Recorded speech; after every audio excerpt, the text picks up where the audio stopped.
Hello，大家好，我係黎牧師。今日好高興咧，係請到我教會一位嘅朋友去講解加拿大嘅教育制度。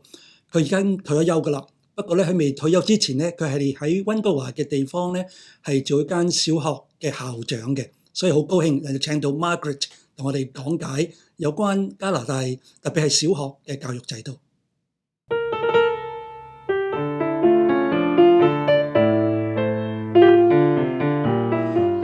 So welcome, Margaret. Welcome. Thank for you. coming to share your understanding of the educational system in Canada. Such a great topic. And to our viewers, Margaret actually has some British education background. So I would like to give the time to her to explain a little bit about the Canadian education system. Thank you, Alan. As Alan mentioned, I grew up in Britain. We were from a fairly poor family, but I went through a typical British education system. I was a scholarship student entering the most elite high school in my city, and from there I attended London University on full scholarships. Unfortunately, it was an excellent education, but only 1% of the students in Britain at that time had the opportunity to go to university. The places were very restricted. Numbers have improved, but when you have a restrictive system, not everybody gets the most opportunities. So that's my background. I have taught everything from grade 2 to grade 12, and I have been a principal for the majority of my career in the elementary system, both in Britain and Ontario and in Richmond, Vancouver. Wonderful. So now we're talking about the educational opportunities in British Columbia. Can you tell us a little bit about that? Well, in British Columbia, there are two types of educational opportunities, and they apply both to elementary and secondary education. One kind is the private school system, which probably 20% of parents choose that for their child. It's a paid system. It's very similar to a traditional system. Uniforms are worn, the curriculum is restricted. You need to apply either by entrance, exam, or interview, and the parents pay for the education system. It can have a religious basis, or it might have a particular academic focus, or a particular support for special needs children. The second system is the public school system, which over 70% of parents choose for their children. And the difference is that in the public school system, all students are welcome. I have a son who is a person with autism. He attended the regular public system, finished grade 12, and went on to university. So there are supports for children within the regular system. Children attend the school that's nearest to them. The curriculum is mandated by the province. It's free, and all are welcome, and it is the responsibility of the school to establish a program that's suitable for all the children. Wonderful. So I'm wondering, what is the basis of the public school system? Can you tell us more? Sure. The British Columbia system is based on 4 elements, and it is standard throughout the province. And those 4 elements will be the academic challenges that must be presented to students, the social basis, an emotional piece, and the applied skills and technology section. So, academic challenges. Students in British Columbia are grouped by age. So, of course, within that age, you will have a wide range. Students who are gifted, students who are challenged, and students who present a more typical pattern of learning. And the teacher must ensure that all of those children are challenged. Myself, I have a son who is a person with autism. He attended the public school, received the full support that he needed, and was able to finish grade 12 and go on to university. So all are accepted. Children typically attend their neighborhood school so that they are close within their environment, can make friends in that environment, and don't have to travel too far. The curriculum can be integrated. So, for example, you might teach some maths concepts at the same time as studying a social lesson, such as population or demographics within a social context. The Academic lessons are focused on a problem solving and creative thinking ability. So although we might do some rote learning for things like a physics table or mathematical tables, what we're asking students to do is to critically think. We're not asking them the name of somebody in the story. We're asking them to think what might have happened to that individual, or why did they make the choices that they made. Because knowledge changes so fast, we're not demanding that students learn a vast amount of knowledge that may or may not be true later. I, for example, wrote my master's thesis many years ago, and probably 90% of that in studying brain learning is not true anymore, because we know so much more about the brain and how it functions. So it's critical for students to be able to think critically and analyze the material they're given, and not just repeat it back as a rote learning. Second aspect of British Columbia's education is the social aspect. And all students need to learn to work in a group, to take turns, to share. So yes, group work might form quite a significant portion of their learning, not just working on your individual project, all that of course is also required. But teamwork, you need to have a person who will fit into society, contribute to society, and that learns by working in a group. For example, the pandemic, many of our teachers comment that because students have spent a vast majority of 2 years in remote learning sessions, working on a virtual platform, they have not been given the opportunity to develop those social skills.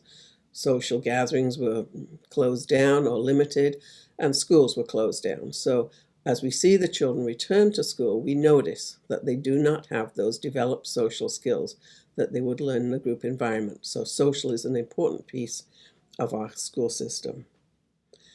Emotional is the third piece. And for that, what we want for our students is to develop confidence. Confidence in themselves, confidence in their abilities, knowing what their abilities are, so that they are able to say, what are you good at? And know. What can you improve on? And know. And I think for many of us, as we examine our own challenges, that's a hard thing to not brag about what we're good at, but just be confident and seek a passion. Know what you're good at and follow that dream so that you can translate it into a career later. The final aspect is skills for life, or what we would call applied skills and technology. And for that, what we're asking is, jobs change constantly. When I went through school, what we expected to do, those jobs have changed. Children will take on jobs that we are not even invented at the moment. And we need to teach skills that will help them adapt quickly. And one of our famous words, I think, that we all know from the pandemic is pivot. And that word identifies how quickly people need to think creatively, change what they know, use different technology. And so yes, technology is used in the schools, but it's used in a way that will support that learning in their future. And our employers want team players. They are not hiring people who know a particular not have a particular type of knowledge. They are hiring people who will work in a team, are aware of the requirements of company, and will be a team player. So that's the basis of the education system in BC. So I'm just wondering how the standards are being measured. Especially parents might be concerned because where they came from has tons of homework, but then the Canadian system obviously have a different emphasis. So can you tell us a bit? Sure. Standards are established by the province, and they are rigorously applied, but in a different way from what you might have experienced in Hong Kong. You will not see a student ranked as first, second, or third, or fourth in their class.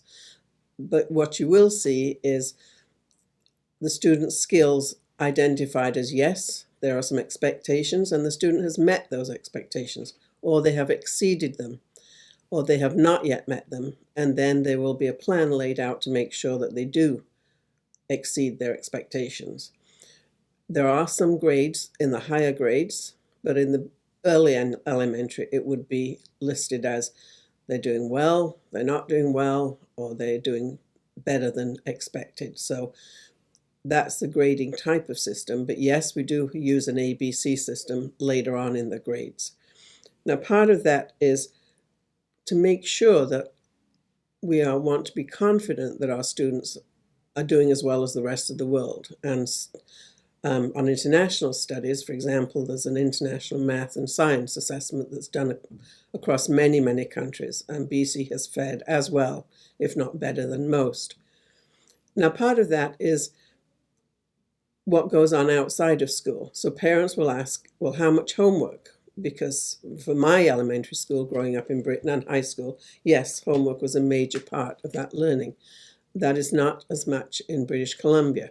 Yes, we expect homework to be given, but there are limits. So we want a child to have approximately 30 minutes in the early grades of homework. In later grades, an hour. And that means that you get an opportunity then to do the second piece, which is for allowing your child to play, either in a group sport or free play, which is even more preferred, or take lessons, such as a language or musical lessons. But homework should not be the entire course of your evening. Students need the break and they need an opportunity to explore different areas. So yes, there are standards that limit homework, but there are standards that the child is expected to meet throughout all grades. And I think that the international studies have proved that the system works and works well for all.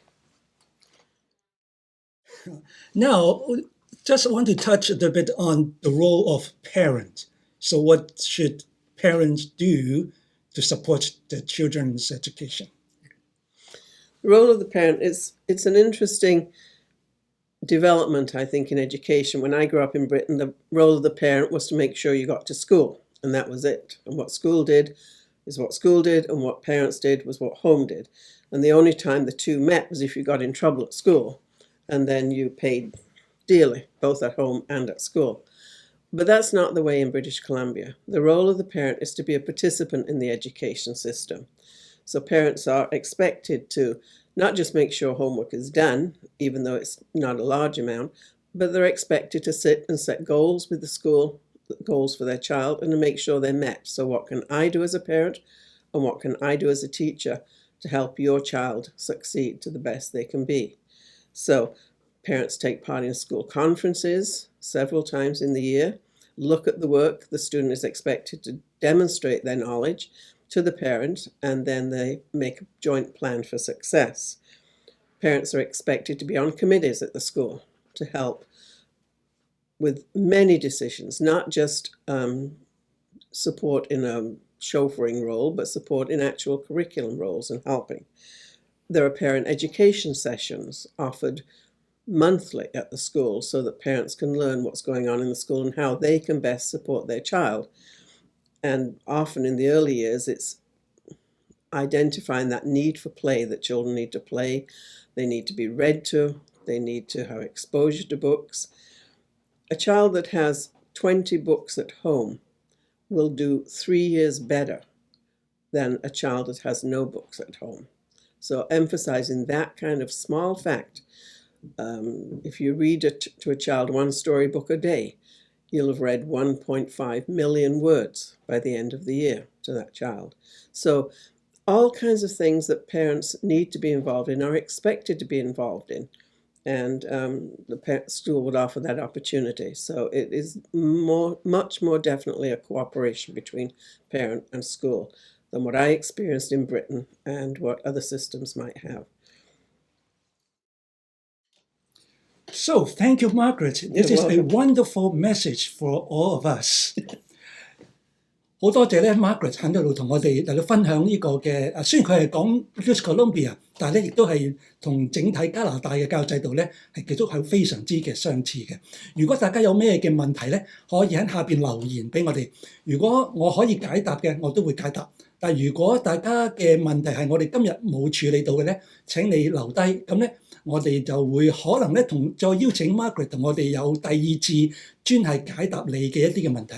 今日 Margaret 所講嘅只係小學嘅教育制度，咁佢同我講咧，佢有朋友咧係可以解答大家關於中學嘅教育問題。如果大家有興趣嘅話咧，亦都喺留言嗰度嚟到去講低。咁咧，如果有需要嘅話，可能會有另外一個嘅video 都唔定嘅。所以今日好高興。So thank you so much again for You're coming. welcome. It was a Great. pleasure. Bye.